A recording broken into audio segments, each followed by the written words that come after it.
Erysichthon, a mortal man who had little respect for the gods, found himself on the receiving end of a powerful curse from a dying nymph. This curse was no ordinary one, for it was a curse of unrelenting and insatiable hunger.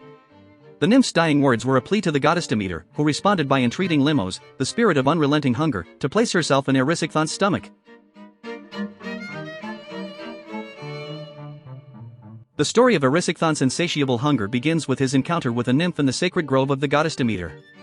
Erysichthon, a mortal man known for his arrogance, dared to cut down a sacred tree in the grove, despite warnings from the nymph that it was a sacred place. In a fit of rage, Erysichthon felled the tree, disregarding the nymph's pleas and the sanctity of the grove.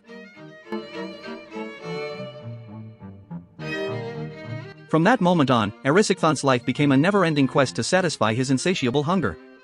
No matter how much he ate, he could never fill the void within him.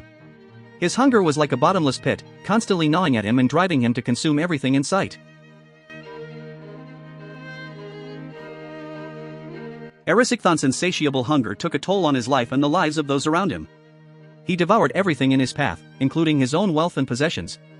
He sold off his land and assets in a desperate attempt to quench his hunger, but to no avail. His insatiable appetite left him in poverty and despair, as he could never satisfy his unrelenting hunger. Erysichthon's insatiable hunger eventually led to his own demise. In his desperation, he began to consume himself, eating away at his own flesh in a futile attempt to satisfy his unquenchable appetite. His insatiable hunger drove him to madness, and he ultimately perished, consumed by the very hunger that had plagued him throughout his life.